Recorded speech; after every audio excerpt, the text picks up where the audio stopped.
அட்டகாசமான அரசியல்வாதியாக pure politics பயிற்சி பட்டறை, நேரடி மற்றும் இணைய வழி வகுப்புகள் பிப்ரவரி 23 முதல் மார்ச் 8 வரை. தொடர்புக்கு 7338824242.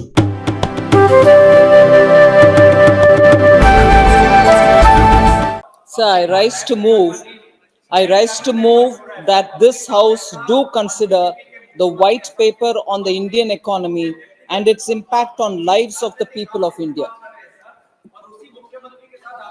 श्री N.K. प्रेमचंदन अपना सब्स्टिट्यूट मोशन पेश करें. Sir, I would like to move the substitute motion. I may be allowed to read the motion. No, आपको बाद में बोलने का. But I will speak afterwards. I will that I place it on record the motion. Under Rule 342 of the Rules of Procedure and Conduct of Business, I am moving the substitute motion. Sir, having considered the white paper, this House disapproves the contents of the white paper on the following grounds. Number one, this is a political attempt to ignore the valuable efforts of the previous UPA government and the contributions of the renowned economists, scientists, and experts of the country during the period 2004 to 2014. Yes. Sir, two. Okay, Mani, no. Sir, please. Only 3 more points. Sir, I am not allowed to read. Sir, no, Madam has read it. Madam has read. No. No, Madam has already read the motion. Madam has already read the motion. Sir, Madam has already read the motion. I may be allowed. आपको Only Sir, 3 more first of points. all, he can only read the substitute motion. I'm only reading. आपको पर्याप्त समय पर्याप्त अवसर दूंगा इस पे बोलने पे. Full. Only 3 more points. Sir, number sir, 2. यही लोग हैं सर, कम्युनिस्ट लोग जो मनमोहन सिंह जी को विथड्रॉ किया था. No problem. We are with NDA. आप ही लोग हैं. We are only withdrew the Sir, support 3 more from the points. Manmohan Singh government. आप क्या बात कर रहे हैं? Sir, two after 10 years. आपको मौका दूंगा ना मैं. Sir, I have to commit on record, sir. Sir, आपको after 10 years of NDA government in office making baseless allegations against the previous government is unfair, improper, unjust, and against all basic tenets of parliamentary democracy. Sougat Roy जी, केवल sir no please under एक minute please. Motion move करने के लिए motion को पढ़ने की आवश्यकता नहीं है. मैं आपको जब डिटेल चर्चा होगी तो पर्याप्त अवसर दूंगा. Sir Saugata Roy ji. Under rule 342 okay. I move the following substitute motion. This House disapproves of the Okay. conclusions reached by the Okay. white paper on Indian economy. It's a total मान्यवंती जी, fraud आप on the कुछ प्रस्तावना Indian रख सकते public. हैं? I move the नहीं आपको देंगे ना मौका. So thank you very much, sir. Thank you for giving me this opportunity to make my opening remarks regarding the white paper. This is a white paper on the Indian economy and its impact on the lives of the people of India.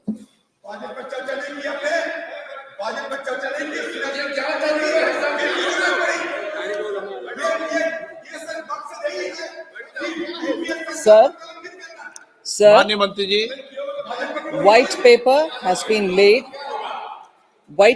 has been laid on the table by a government which after 10 full years of pulling out an Indian economy which was in a state of fragile 5 to reach the stage of top 5 economy and on the verge of reaching top 3 position.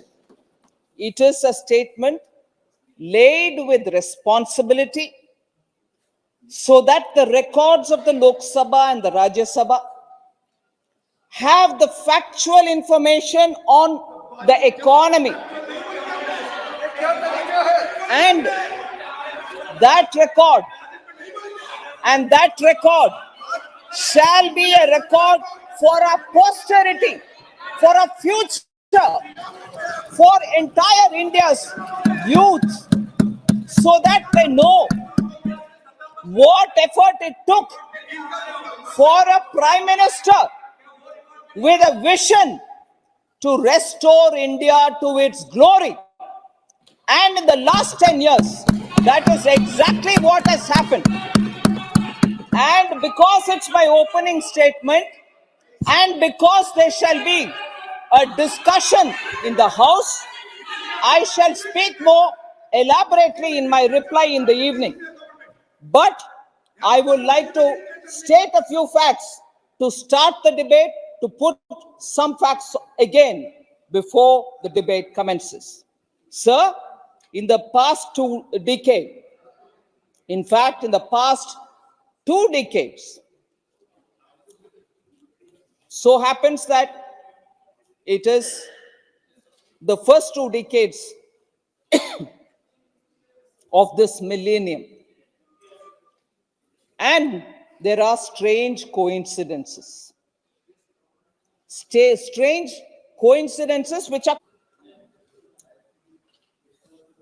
they are stark stories of how, when you have a crisis, and how a government with a feeling of the nation will have to pull the economy up in spite of it getting affected by such a stark, very difficult, challenging crisis.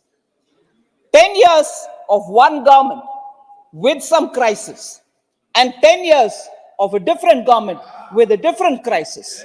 The comparison shown in this white paper clearly says how, if the government handles it with true sincerity, transparency, and putting the nation first, the results are there for everybody to see. Equally, when you don't put the nation first, when you put your first family first, and when you have other consideration than transparency, the results are out there for you to see. When the results are out there for you to see. So, what happened after 2008, when there was the global financial crisis, and what happened post the COVID, shows clearly that if the intent of the government is sincere, if niyat और नियम दोनों सही है तो अच्छा result मिलेगा. जब आपके नियत साफ नहीं है और आपके कार्रवाई भी साफ नहीं है, देश को इतना गंभीर अवस्था में छोड़कर आप चले गए, उसको सही करने में 10 साल माननीय मुख्य प्रधानमंत्री जी मोदी जी का उनके डेडिकेशन के वजह से आज देश उभर कर आ रही है, पूरे दुनिया में सम्मान हो रही है. सर, जस्ट टेक दो एग्जांपल्स लेना चाहिए, 2 उदाहरण लेना चाहिए. एक मैंने सीरियस उदाहरण ले रही हूं, global crisis, global financial crisis 2008 के बाद इकोनॉमी कोविड जैसे उतना, with the benefit of hindsight, I confess, with the benefit of hindsight, COVID जैसे इतना भयंकर गंभीर क्राइसिस ना था वो global financial crisis. It wasn't as serious as COVID. But still, I would want to say, I want to say that it was a crisis and a government should have handled it with sincerity, transparency. They started something, they ended up in something else. I want to believe. Sir, this kind of a running commentary doesn't help anybody. If they have the courage that they've done a good work, they should listen and confront. If they have the courage, they should listen and reply. If they have the courage, they should listen to what I'm saying and respond. They don't want to listen.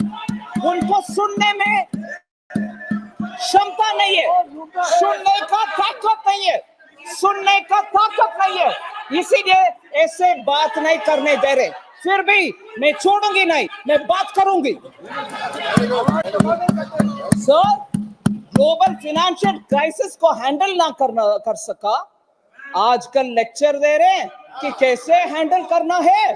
मैं बोल रही हूं sir, global financial crisis उस समय भारत के interest को protect करने के लिए क्या क्या करना चाहिए वो कुछ नहीं कहा, कुछ नहीं किया, मगर उसके बाद भी स्कैंडल के ऊपर स्कैंडल चलते रहे और उससे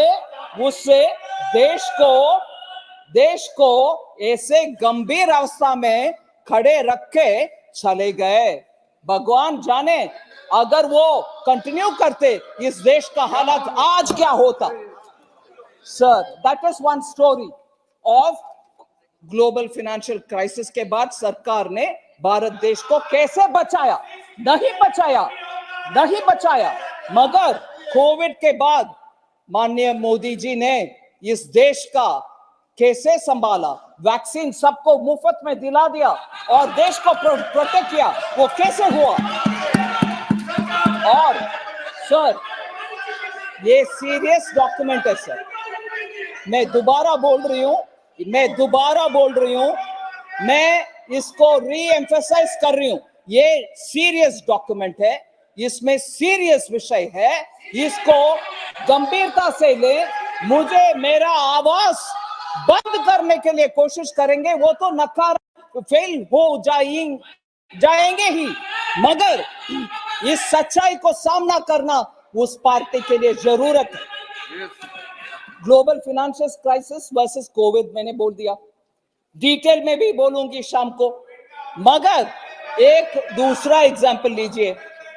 इस देश में 12 दिन का दिल्ली में ही होने वाले कॉमनवेल्थ गेम्स का हालात क्या हुआ जी, पूरे दुनिया जानता,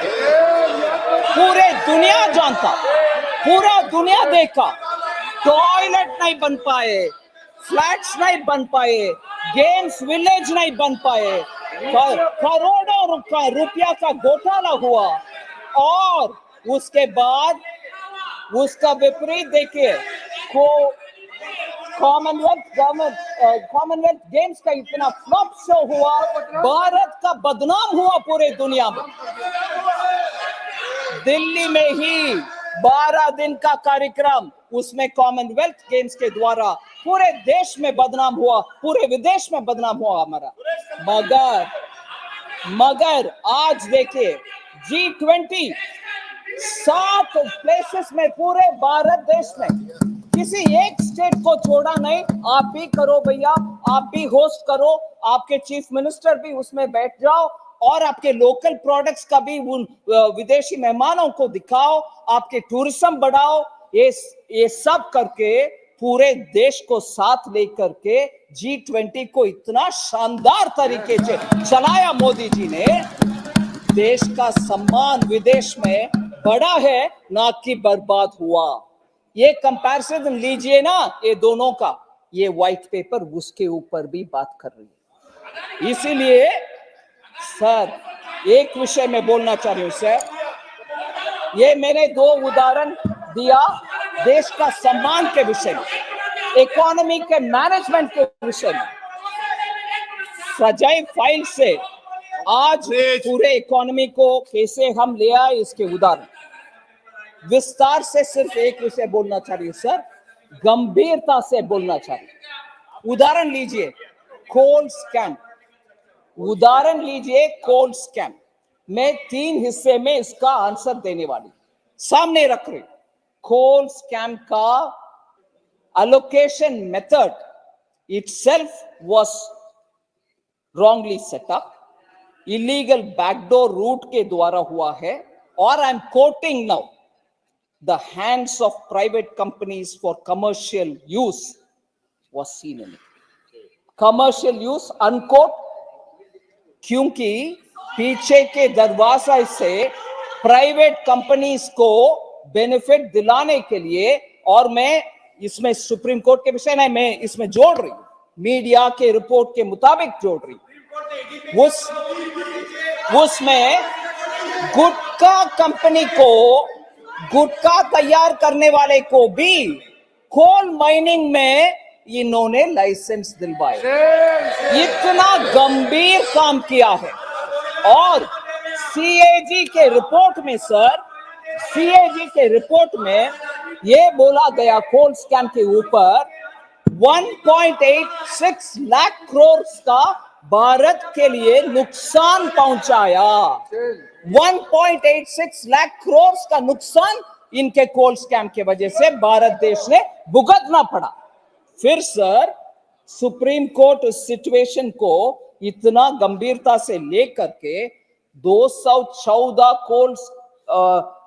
कोल ब्लॉक्स का लाइसेंस को रद्द करवाया, पूरे रद्द करवाया, रद्द कर दिया। सिस्टम हो गया, बंद हो गए, सफाई हो गया।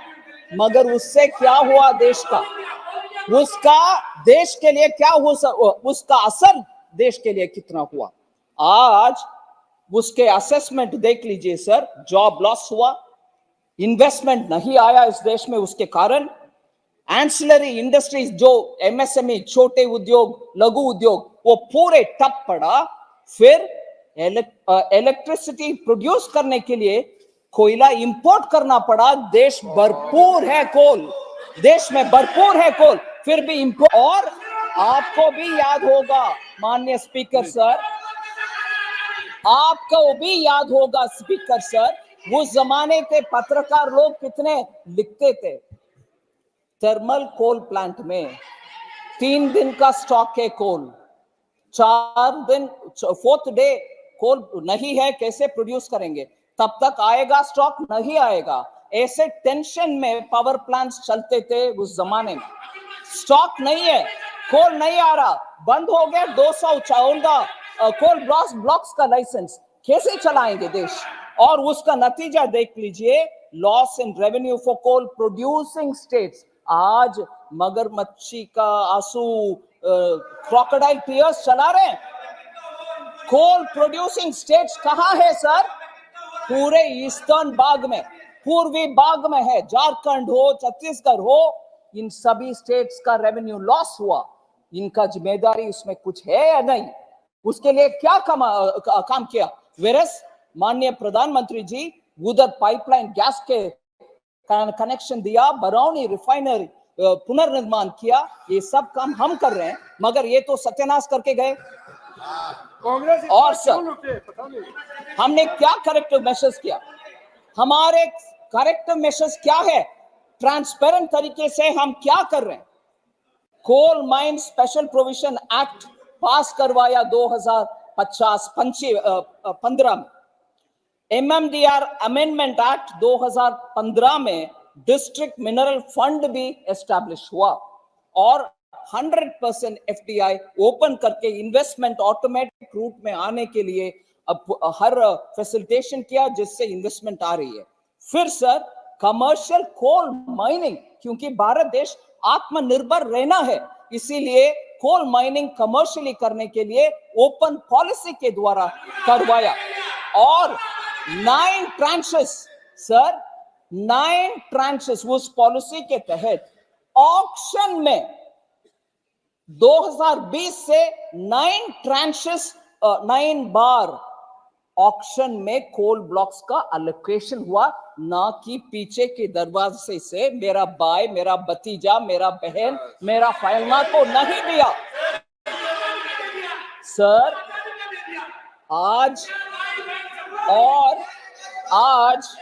ये हमको क्रोनी कैपिटलिज्म पे ज्ञान देते हैं, क्रोनी कैपिटलिज्म के ऊपर ये ज्ञान देते हैं हमें।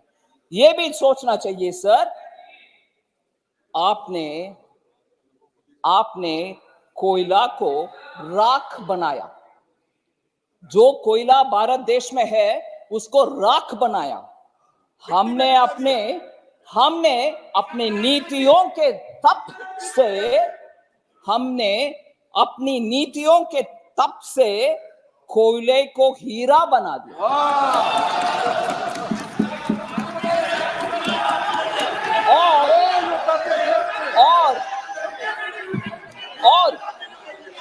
और आज वही हीरा, आज सर वो सुनना चाहिए सर, थोड़ा सुनना चाहिए।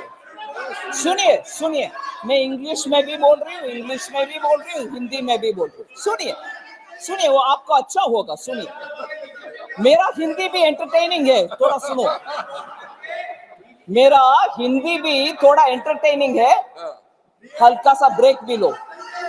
सर, आज वही हीरा जो कोयला से हमारे तप से, वही हीरा जो हुआ है कोयला से, आज वही हीरा खनिज क्षेत्र में डिस्ट्रिक्ट मिनरल फाउंडेशन के रूप में अपनी चमक फैला रहा है। डिस्ट्रिक्ट मिनरल फंड का कहानी मैं सो बोलने वाली हूं। सर, डिस्ट्रिक्ट मिनरल फंड जो हमारे कानून से एस्टैब्लिश हुआ, और पहले कोई सोचा नहीं था उसके ऊपर।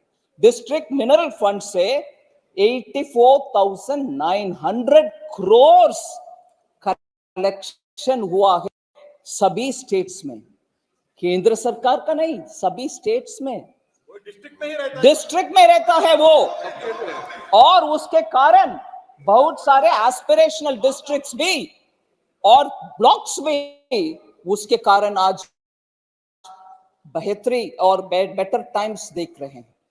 डिस्ट्रिक्ट मिनरल फंड का कलेक्शन का जानकारी मैं देना चाहती हूं सर, क्योंकि हमारे सरकार के द्वारा हुआ है वो पब्लिक के लिए हुआ, आम जनता के लिए हुआ, आदिवासी वनवासी क्षेत्र में हुआ, उस जनता को उससे फायदा हो रही है, इसीलिए मैं बोल रही हूं।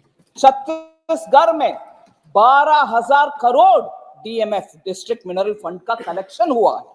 झारखंड में 11,600 करोड़ का कलेक्शन हुआ है। कर्नाटका में जहां पैसा नहीं जाता है हमारे यहां से, कर्नाटका में, राजस्थान में 8,730 करोड़ का कलेक्शन हुआ है, और मेघालय जैसे नॉर्थ ईस्टर्न स्टेट में 90 करोड़ का कलेक्शन भी हुआ है।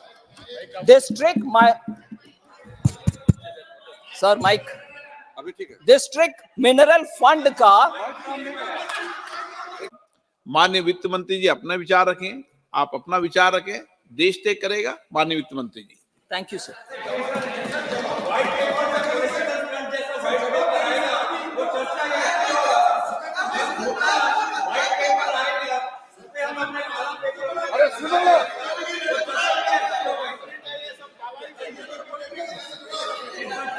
सर, ये डिस्ट्रिक्ट मिनरल फंड का, सर एक तो मैं एक विषय जरूर बोल सकती हूँ सर, व्हाइट पेपर नहीं, एक विषय बोल सकती हूँ।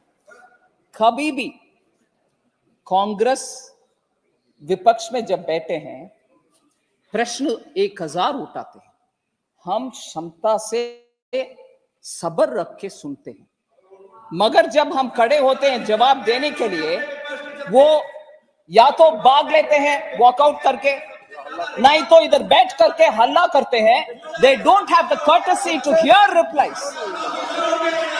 I challenge them.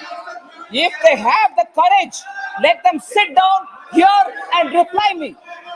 बैठ करके जवाब दो, सुनने के बाद जवाब दो, डिस्टर्ब ना करो। और वरिष्ठ युवा और फ्यूचर को बहुत बढ़िया बनाने के लिए जितना पोटेंशियल लोग में है, वो लोग भी ऐसे रोल बनाते हैं अपने आप को कि चिल्लाते रहो, महिला हो, पुरुष हो, प्राइम मिनिस्टर हो, कोई और हो, चिल्लाते रहो, क्योंकि सच्चाई आ रहा है इधर से, सच्चाई हम बोल रहे हैं, सुनेंगे नहीं। ठीक है, मैं बोलती हूं अभी डीएमएफ डिस्ट्रिक्ट मिनरल फंड, ये तरीका है। आपको मौका मिलेगा, प्लीज बैठिए, वित्त मंत्री जी। सर झूठ अनपार्लियामेंट्री है सर, वो तो कम से कम करेक्ट करने दीजिए। झूठ अनपार्लियामेंट्री है सर, करेक्ट करने के लिए बोलिए।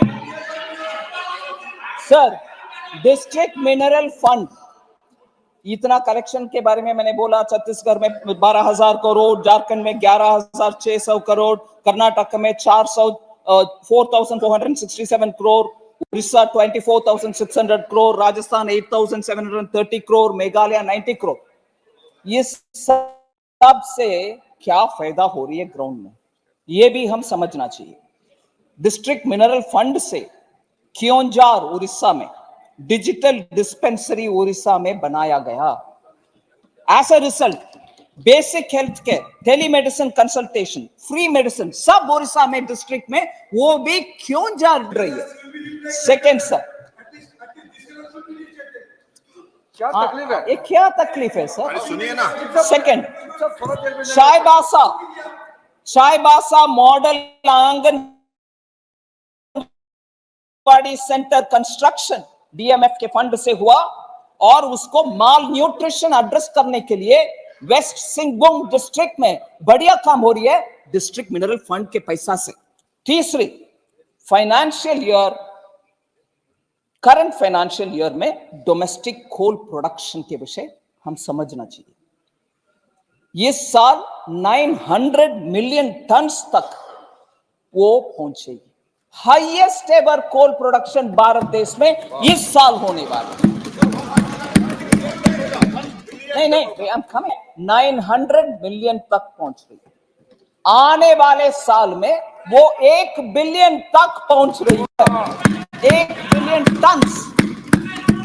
सर 500 प्रोडक्शन मतलब इंपोर्ट कहां से? सुन लो भाई, production doesn't include in imports.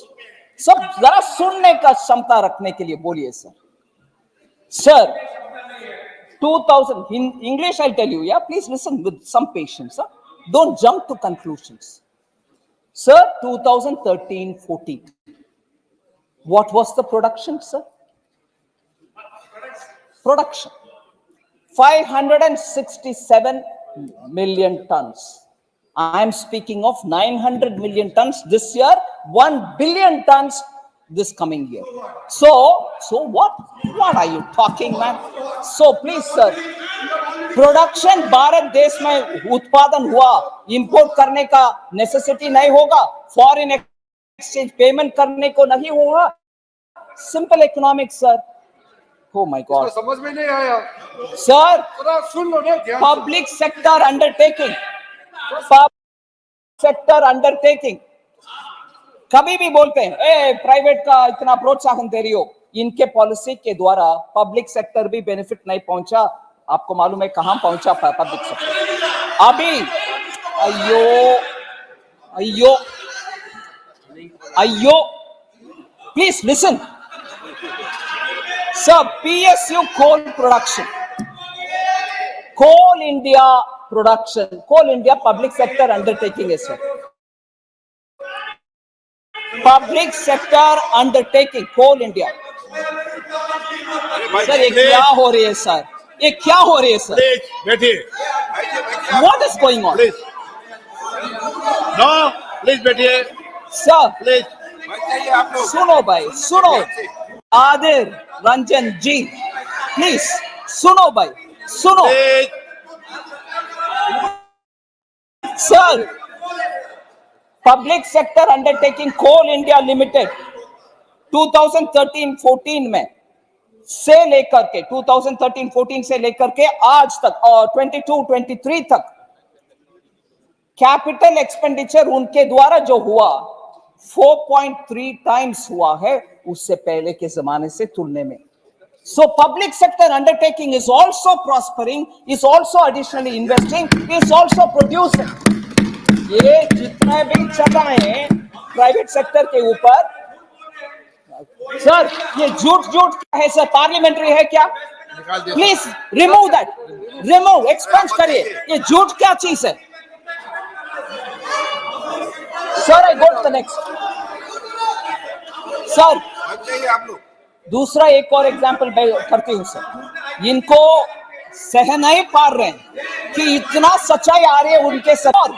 उनके पूर्व अध्यक्ष जी भी बैठे हैं, उनको इंप्रेस करना है. मैडम हम डिफेंड कर रहे हैं हमारी पार्टी को, गलत बयान दे रहे हैं, झूठ उपयोग यही कर क्या बोलते हैं. मगर मैं बोलती हूं 3 उदाहरण. स्टेट बैंक ऑफ इंडिया का 1976 में श्री आर के तलवार जी होते थे एक चेयरमैन, बहुत बड़ा रिस्पेक्टेड चेयरमैन था बैंक में, ठीक है सर। वो उनके इमरजेंसी के टाइम में, क्योंकि उनके पसंदीदा एक पार्टी को लोन नहीं दिया, उसके कारण उनको सीबीआई के द्वारा इतना सताए। और के तलवार एकदम इंटीग्रिटी के साथ क्लीन व्यक्ति था, स्टेट बैंक ऑफ इंडिया के चेयरमैन रहते थे, एकदम क्लीन एंड इंटीग्रिटी में हाई होने वाले इस व्यक्ति को, क्योंकि उनके कोई रिश्तेदार या दोस्त को लोन नहीं दिया, उनको सीबीआई के द्वारा इन्वेस्टिगेशन करके फिर they wanted to somehow remove him, हटा भी दिया उनको।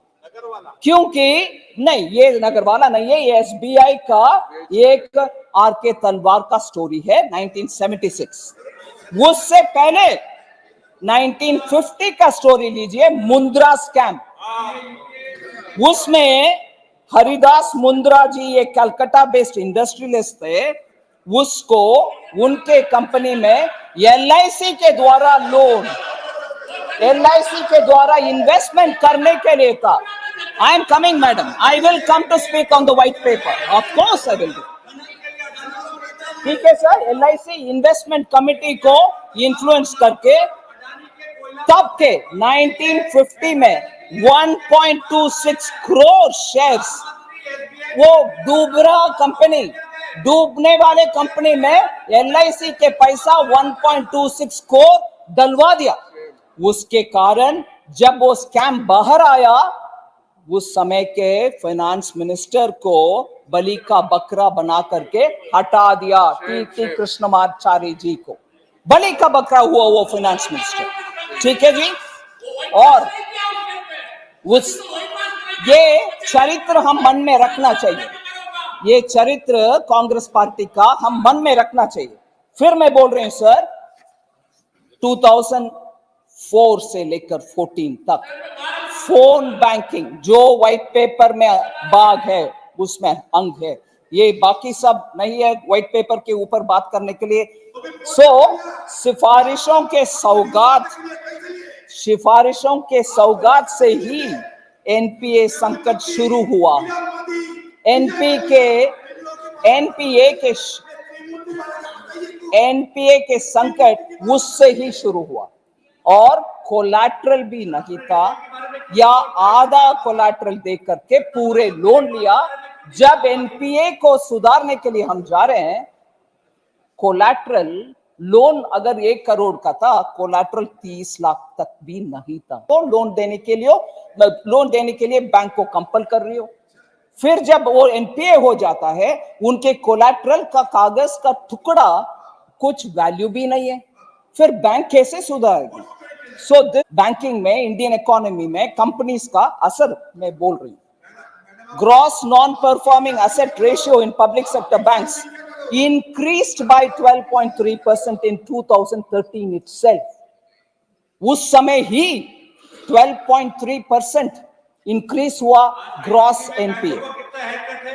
Gross NPA, oh sir, gross NPA in public sector banks 2009-10 में 2% था, 2.2% था, वो बढ़ करके 14% तक गया, 4.4% तक गया।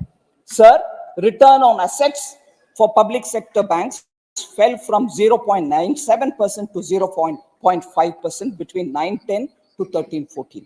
Cost of funds, cost of deposits सब इंक्रीज हो गया था। बैंक्स ने लोन देने के काम को बंद करके बैठे, क्योंकि उनसे आगे हो नहीं पा रहा था। No recognition of bad loans हो गया, आपको उसी समय पता चला, मगर बैंक बैड लोन को रिकॉग्नाइज तक नहीं किया, और एवरग्रीनिंग भी हुआ। या but I have to set the context, माननीय मंत्री जी। सो March 2014, the top 200 companies, this is absolutely important, top 200 companies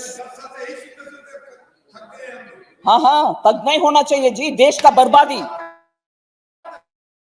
आप कैसे तक हो गए सर? टॉप 200 कंपनीज मार्च 2014 में top 200 companies with an interest coverage ratio of less than 1 old banks, ये भी इंपॉर्टेंट डेटा है सर। टॉप 200 प्लीज बैठिए। नो, अरे टॉप 200 कंपनीज, ये तरीका ठीक नहीं है। टॉप 200 कंपनीज कितना बाकी रखा बैंकों को सर? ये नंबर सुनना चाहिए वो लोग। Top 200 companies in March 2014 owed about 8.6 lakh crores to the banks.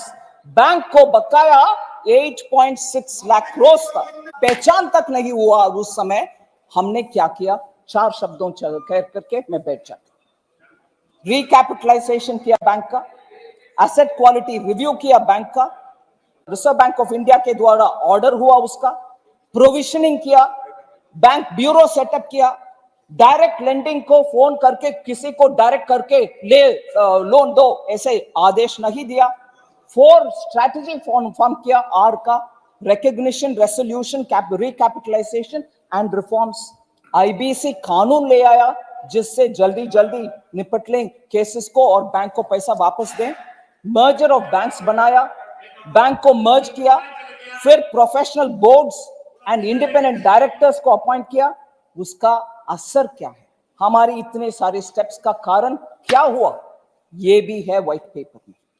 इतना मेहनत करके, ये सब करके आज उसका अच्छा रिजल्ट हम देख रहे हैं। क्या अच्छा result sir? Decline in the gross NPA ratio to a multi year low of 3.2%। NPA ratio कम होकर के 3.2% आया। Profitability of PSBs, public sector bank के profitability increased from 37,000 crores to 1.08 lakh crores. Public sector banks आज कमा रहे profit. फिर sir banks are handing over record dividend to the government, जिससे जन कल्याण के कार्यक्रम हम कर पा रहे हैं। डिविडेंड पब्लिक सेक्टर बैंक दे रही है। फिर आज वही बैंक जो डेट लेडन था, कर्ज में डूबे हुए थे, आज वो पिलर ऑफ जन कल्याण बन रहे हैं। Consolidated balance sheet of scheduled commercial banks not inclusive of RRB 12% grow हुआ है in the year 2023, highest in 9 years.